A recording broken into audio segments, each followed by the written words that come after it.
일주일 동안도 잘 지내셨나요? 네. 네. 김성훈 집사님. 네. 육지는 잘 있나요? 알겠습니다. 네, 감사합니다. 오늘 이 말씀 중심에서 한 배를 탄 사람들이라는 제목으로 하나님 말씀 전가하겠습니다. 니느웨 백성에게 복음을 전하라는 사명이 부담스러웠던 요나는 사명을 피해 달아날 궁리를 하게 됩니다. 하나님의 백성들이 어떻게 살아야 하는지 뻔히 알면서도 그렇게 살고 싶지 않을 때 가장 먼저 하는 생각이 달아날 궁리를 하는 것이죠. 그래서 요나는 니느웨로 가는 배 대신에 다시스로 가는 배를 타게 된다고 본문은 말해주고 있습니다. 그러면 도대체 요나는 왜 달아나고 싶었을까요? 결론적으로 말씀드리면 요나가 하나님께 주신 사명을 버리고 달아나려고 했던 이유는 하나님이 자기가 원하는 대로 하지 않으려고 하기 때문입니다. 하나님은 도대체 지금 어떻게 하려고 하죠? 요나를 니느웨로 보내서 니느웨 백성들을 죄로부터 구원하려고 하고 있죠. 그러나 요나의 생각은 달랐죠. 요나가 생각하기에 니느웨 백성들은 구원받아서는 안 되는 사람들이었습니다. 그만큼 나쁜 사람들이었습니다. 이 말은 우리가 역사적 배경을 들어서 볼 때 사실이고요. 니느웨 백성들이 얼마나 악한 사람들이고 나쁜 사람들인지 다 아는 사실이죠. 요나가 생각하기에 니느웨 백성들은 그렇게 죄짓고 못된 짓 하면서 살다가 하나님의 심판과 저주를 받아 멸망해야 하는 것이 요나의 입장에서는 타당성이 있다고 생각을 했던 것입니다. 그러므로 적어도 자기는 하나님의 이 계획에서 빠지고 싶은 거죠.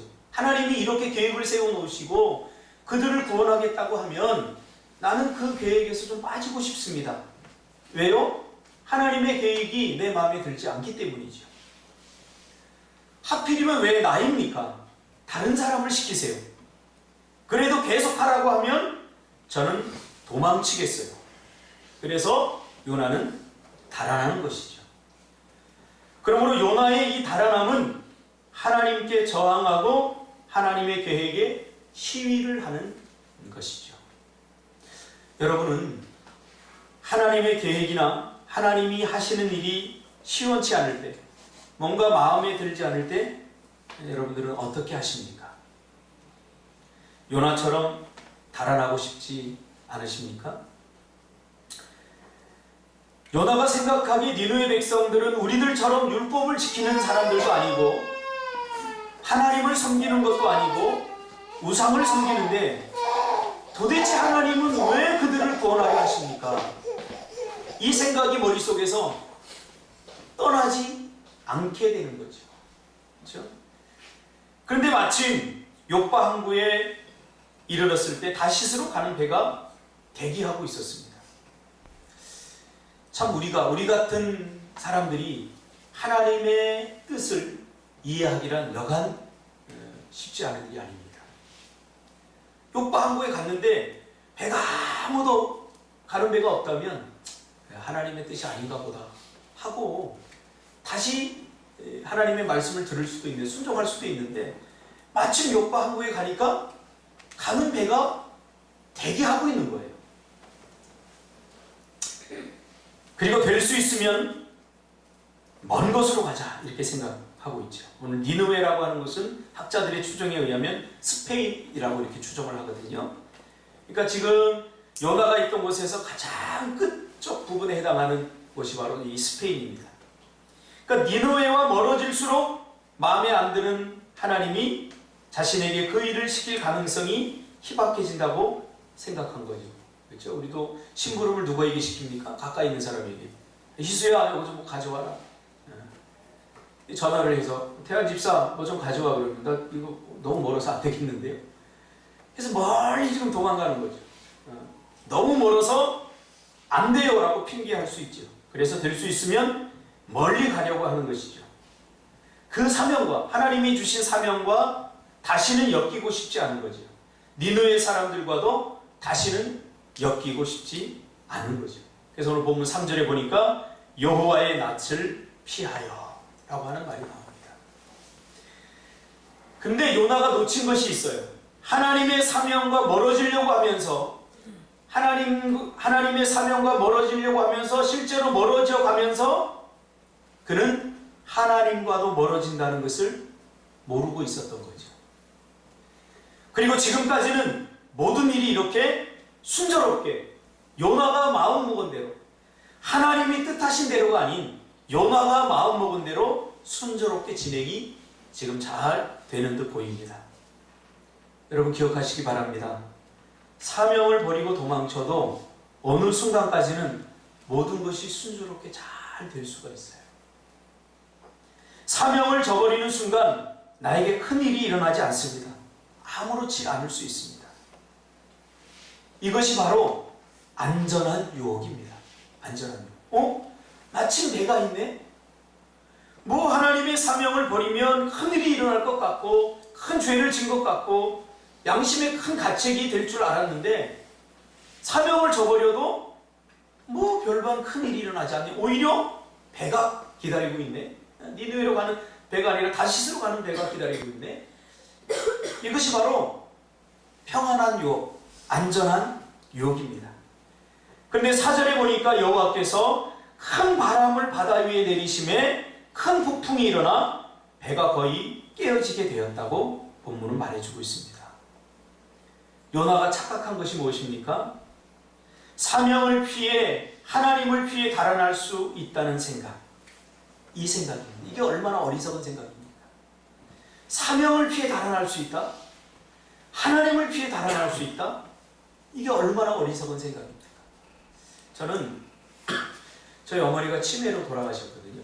결정적인 이유는 당뇨로 인해 돌아가셨는데 나중에 당뇨 때문에 혈관성 치매가 왔어요. 그래서 이제 기억이 그래도 온전할 때 제가 어머니를 찾아갔어요. 봤더니 어머니가 다짜고짜 저한테 그렇게 말씀하셔요.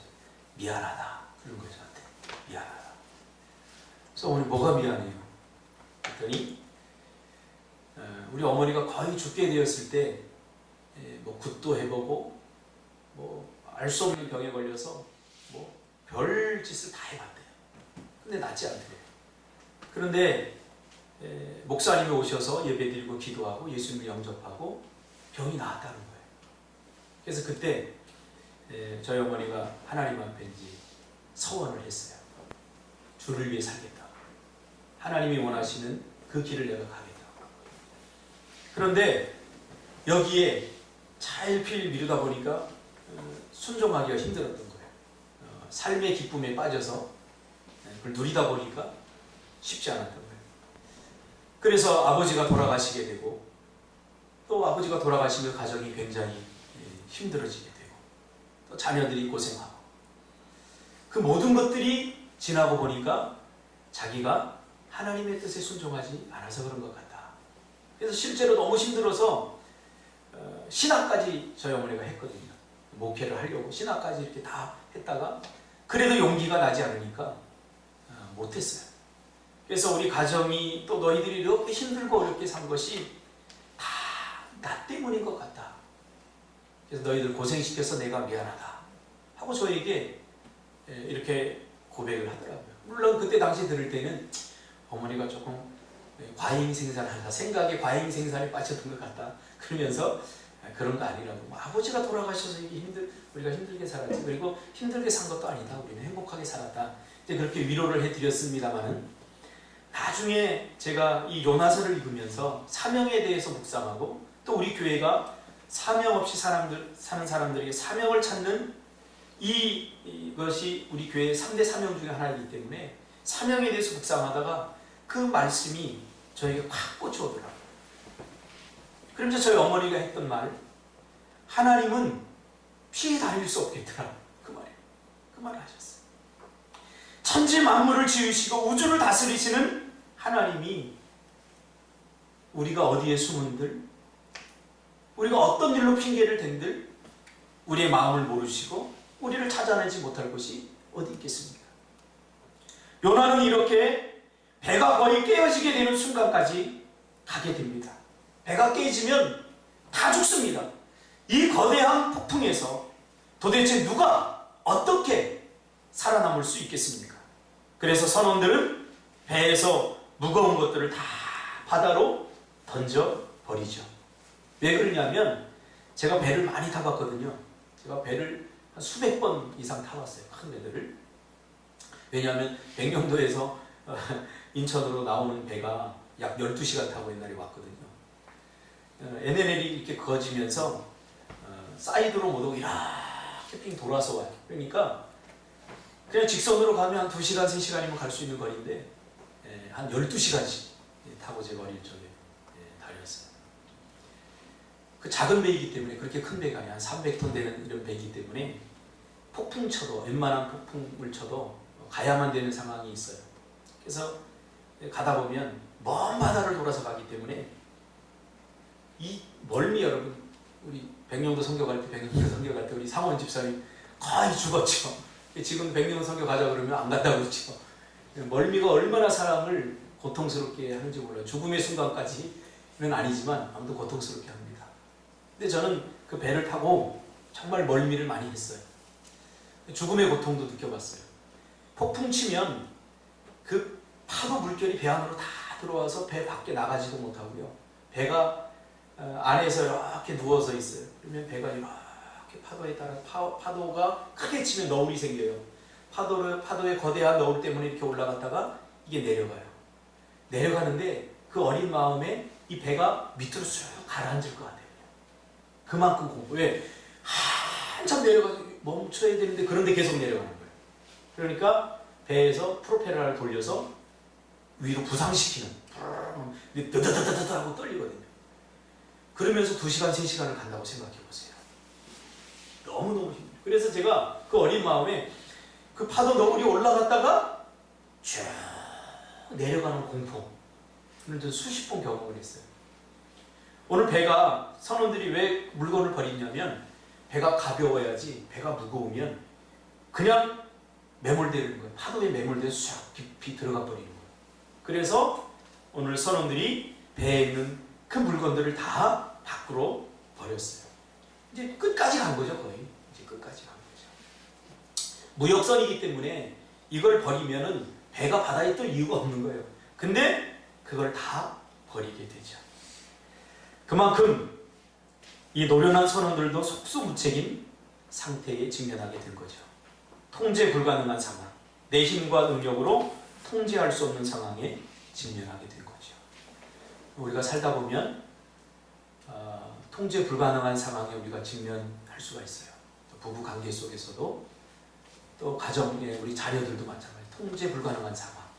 또 때로는 어떤 문제가 통제 불가능한 상황. 내가 좀 힘쓰고 애쓰고 내가 노력하고 내가 말 잘하고 이러면 뭔가 해결될 것 같은데 그 상황을 떠난 상태. 이것이 통제 불가능한 상태라고 그렇게 말합니다. 지금 이들은 한 배에 탄 이들은 지금 통제 불가능한 상황에 직면하게 된 거죠. 보통 이 정도가 되면 될 대로 되라 이렇게 포기하는 사공 사람들이 있는데 오늘 사공들은 끝까지 자신들의 공동의 책임 의식을 가지고 지금 이 배를 살리기 위해서 최선을 다하고 있죠. 배가 살아야 누가 살아요? 자기가 살죠. 그러면서 사공들이 자신의 신의 이름을 부릅니다. 이들이 풍던중화 앞에서 자기들의 신을 부르지만 이런 신들은 실제로 존재하지 않기 때문에 바다가 잔잔해질 수 없죠. 그렇죠? 세상 사람들이 참 안타까울 때가 있어요. 왜냐하면 힘들고 어려울 때 막 구술을 하거나 또 자기들이 믿는 신에게 이렇게 절을 하거나 열심을 다해서 또 헌금을 하거나 그런 부분 참 안타까워요. 왜? 그런 신들이 실제 존재하지 않기 때문이죠. 오늘 이 사공들도 얼마나 힘들고 고통스러운지 자신들의 신의 이름을 부르면서 기도합니다. 그런데 이런 와중에 요나가 무엇을 하는지 우리가 주목해야 됩니다. 요나가 뭘 하고 있죠? 5절에 그러나 요나는 배 밑층에 내려가서 누워 깊이 잠이 든지라. 여러분 우리 인생에는 두 가지 부르심이 있습니다. 한국교회와 한국교회 성도들의 약간 약점이 있는데 뭐냐면 이 두 가지 부르심에 균형성을 갖고 있지 않다는 거예요. 첫 번째 부르심이 뭐냐면 하나님이 우리를 구원시켜 주시기 위해서 구원회로 부릅니다. 구원시켜 주시기 위해서 콜링을 하시죠. 그렇죠? 그리고 이미 구원받은 하나님의 백성들에게 또 다른 부름이 있어요. 그건 뭐냐면 사명회로의 부름입니다. 하나님이 왜 우리를 구원시켜 주시냐 그 말이죠. 하나님의 에베소서에 보니까 하나님의 거룩한 일을 하게 하기 위해서 우리를 부르셨다는 거예요. 그러니까 우리는 이 두 가지를 같이 균형 있게 이 두 가지를 가지고 나가야 됩니다. 그냥 나는 이미 구원받았어. 이것에 만족하지 말고 하나님이 나를 구원시켜 주신 이유가 분명히 있어. 하나님의 일을 같이 감당하게 하기 위해서 하나님이 우리를 부르신 거야. 이게 사명회로의 부르심이거든요. 근데 한국 교회는 이게 거꾸로 됐어요. 그냥 구원회로의 부름에 대부분 만족하고 있어요. 요나도 비슷하죠. 요나는 계속 하나님께서 그에게 부르시는 이 사명회로의 부르심을 거부하고 있죠. 계속 하나님으로부터 도망치고 있죠. 다시스로 가는 배를 탄 것은 보이는 것으로부터 도피라면 배 밑으로 깊게 간 것은 심리적인 도피입니다. 예전에 어떤 영화를 보니까 6.25에 관한 영화인데 북한군이 막 폭격을 하니까 어떤 꼬맹이가 책상에 자기 얼굴만 받고 엉덩이를 뒤로 빼고 이렇게 숨는 장면을 제가 봤거든요. 마치 그런 거죠. 눈에 보이지 않는다고 폭격을 피할 수 있는 건 아니잖아요. 요나도 지금 비슷한 거예요. 배 밑창으로 깊이 들어간다고 자기 심리적인 안정을 얻을 수 있을지 모르지만 하나님으로부터 도피할 수 없는 거죠. 그러니까 심리적인 도피를 하고 있는 거죠. 아무도 볼 수 없는 배 밑층에서 숨고 피하고 있는 거죠. 거대한 파도가 계속해서 철썩거리면서 배 안으로 물이 쏟아져 들어오고 선원들이 얼마나 소리를 지르면서 이 배를 구원하기 위해서 노력하고 있습니다. 이런 모습으로 하나님은 지금 요나를 계속해서 부르시고 있죠. 하나님이 지금 계속해서 어떻게 해요? 파도로 선원들의 거친 소리로 요나를 지금 부르고 있는 거예요. 요나를. 근데도 요나는 귀 막고 눈을 닫고 의식마저 굳게 닫아걸고 잠을 자고 있는 거죠. 이 소리가 들리면 안 돼요. 요나는. 이 소리가 깨달아지면 안 돼요. 왜? 알거든요. 요나는.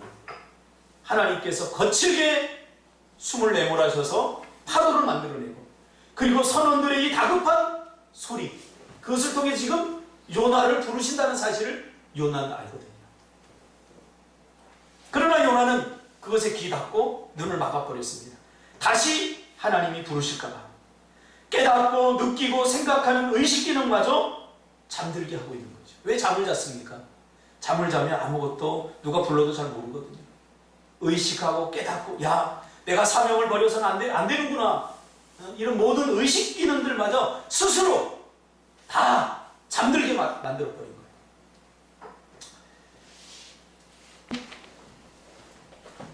이것이 완고하고 완악한 우리 저와 여러분의 모습 아닙니까? 내가 하고 싶지 않은 일 하나님께서 시킬까봐 아예 귀를 막고 있죠. 하나님 안 들려요. 거센 파도가 몰아치는데도 선원들의 아비규환으로 요동치고 있는데도 이 하나님의 간절하고 절박하고 안타까운 이 소리를 요나는 듣지 않겠다는 거죠. 그래서 의식 기능마저 마비시키고 있죠. 이게 얼마나 이기적이고 자기중심적인 생각인지 요나는 몰랐던 것이죠. 하나님이 자신만의 하나님, 더 이상 멀리 나가서는 안 돼. 그냥 요 정도로 나 만족하게 해주세요. 나 지금 하나님 믿고 지금 신앙생활하면서 얼마나 지금 행복하게 잘 살고 있는데요. 왜 하필이면 나예요? 왜 내가 그 짐을 져야 돼요? 하나님, 내 삶에 제발 침범하지 말아주세요. 하고 모든 의식 기능을 다 닫아버리고 있는 거죠.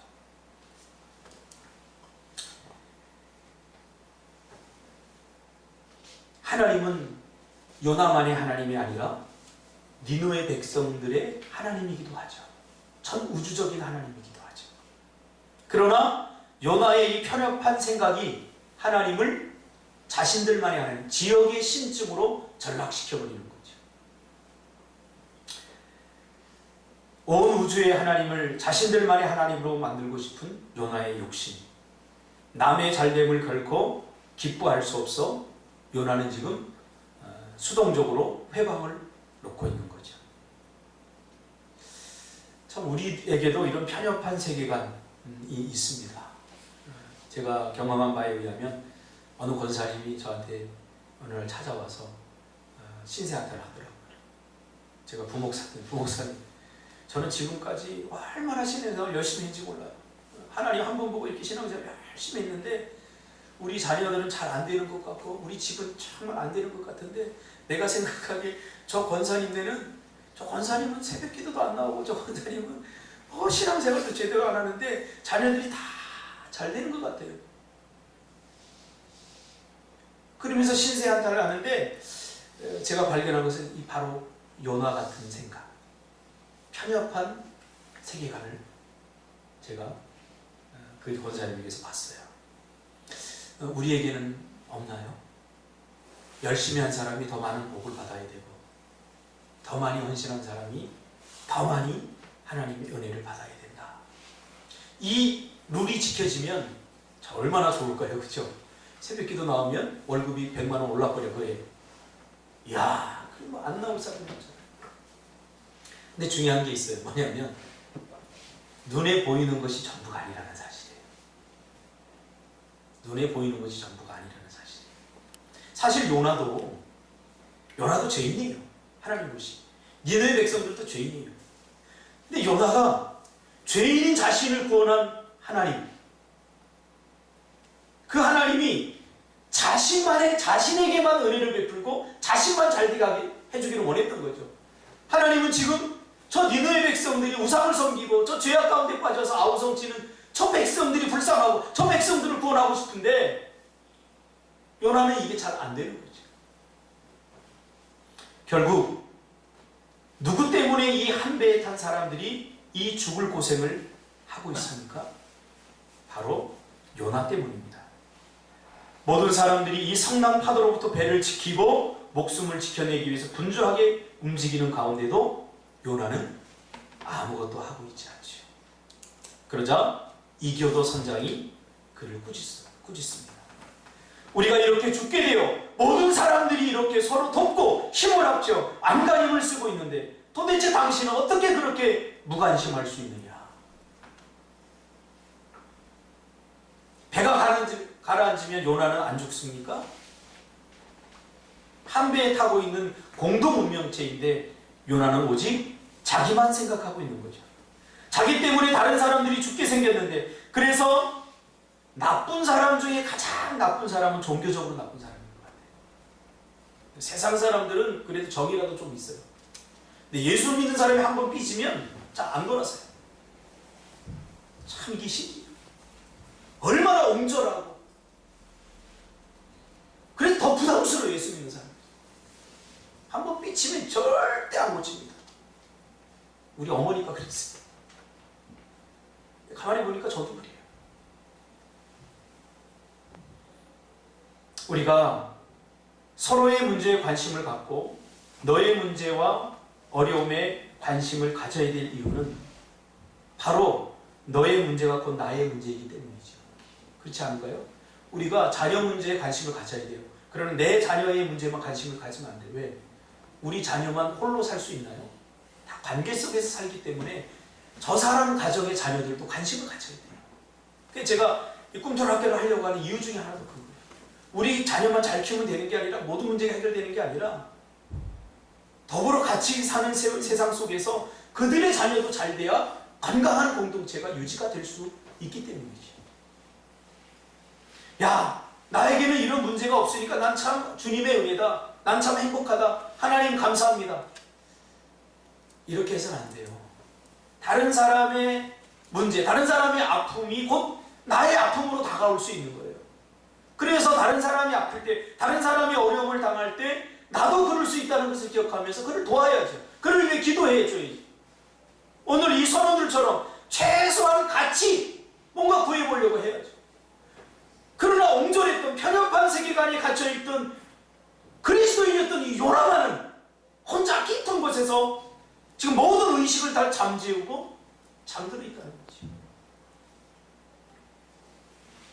우리는 그래 서로가 서로가 필요한 것 아닙니까? 김서태 목사님 설교를 들으니까 오늘 본문 이 본문에서 이렇게 이야기를 하더라고요. 그리스도인들은 오해를 해도 깊이 하고 사람을 미워해도 본질적으로 미워하고, 이 본질적으로 미워한다는 게 무슨 미움인지 몰라요. 성경을 깊이 묵상하고 아마 미워하는 것 같아요. 또 죄를 가장 잘 은폐할 수 있는 사람들이며 가장 악하면서도 가장 거룩한 채 할 수 있는 이중성을 가진 사람들이다. 그게 누구냐면 저와 여러분이라. 여기서 피해 가려고 하지 마세요. 누가? 내가. 이 말씀이 제 피부를 강하게 찌려고 와요. 이게 우리구나. 그런 나를 하나님께 사랑해 주시고 구원해 주시지 않았습니까? 그러니까 여러분, 내가 잘하면 돼요. 내가 자꾸 다른 사람 보면서 비난하고 다른 사람 보면서 하지 말고 내가 잘하면 돼요. 나도 그렇게 생각해요. 이 목사만 잘하면 돼요. 목사. 우리 가정에 나만 잘하면 돼요. 나만. 근데 우리는 자꾸 저 사람 때문이야 라고 말하잖아요. 요나가 가졌던 편협한 생각을 해요. 저놈들 때문에, 저 니느웨 놈들 때문이에요. 복을 다 같이 나눠줘야 되는데 우리는 복의 유통자로 하나님 부르셨는데 복을 가두려고 하잖아요. 참 이게 부끄러운 장면이 나옵니다. 선장이 요나에게 뭐라고 해요? 너는 하나님을 섬기는 자인데 하나님께 왜 기도 안 해? 그러잖아요. 참 부끄러운 말이에요. 우리 가끔 듣지 않습니까? 세상 사람들에게 기도하면 되잖아. 예수 믿지 않는 사람들보다 더 삶에 문제가 있을 때 더 요동치고 더 불신하고, 하물며 세상 사람도 하나님을 섬기는 자들이 어떻게 해야 하는지 알고 있는데 지금 요나 혼자만 모르고 있지요. 왜 그런 줄 아세요? 사람이 자기 중심성에 깊이 빠지면 오직 자기만 보이게 된답니다. 자기밖에 모르는 거예요. 내 문제, 내 가정, 내 것, 내 돈, 내 삶, 나밖에 안 보여요. 그러니까 자기밖에 모르니까 자기밖에 모르는 자기 중심성이 자신의 눈을 멀어버리게 한 거예요. 이게 참 무서운 겁니다. 내가 오늘 밥을 잘 먹으니까 다른 사람들도 밥을 잘 먹고 사는 줄 알아요. 자기 중심성이 자기 눈을 가려버린 거죠. 나에게 아무 일도 없으니까 다른 사람들도 다 잘 사는 줄 아는 거예요.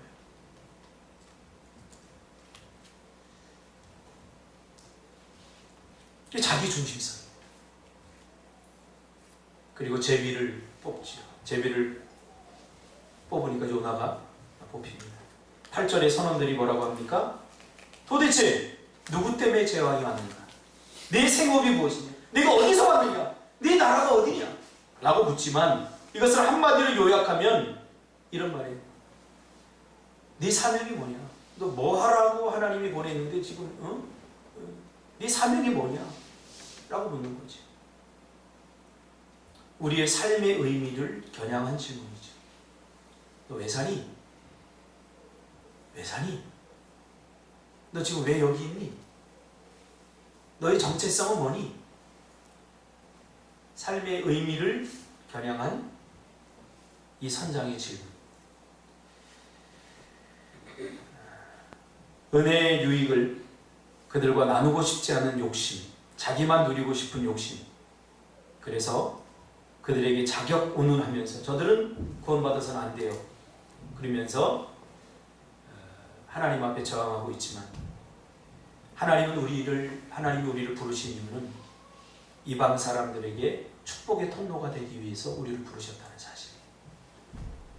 그래서 우리가 생각하기 영적 합리성을 합리적으로 이해가 되지 않더라도 하나님이 하라고 하면 해야 됩니다.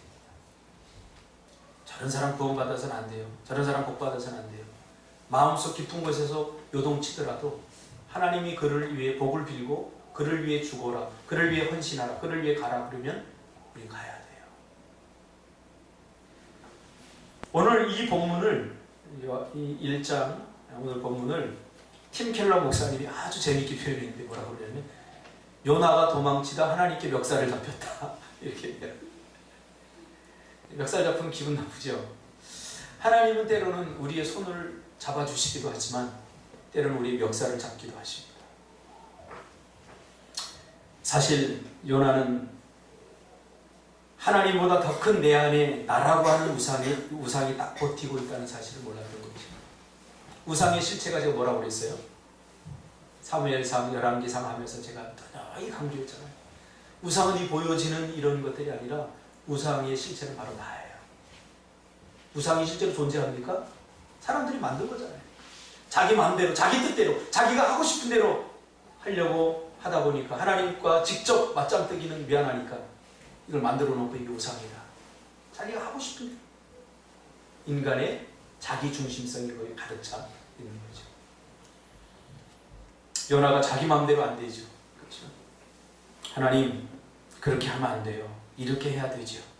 하나님을 좌지우지하려는 그 요나 속에서 우리는 하나님보다 더 큰 우상, 즉 자기라는 우상을 우리가 발견하게 됩니다.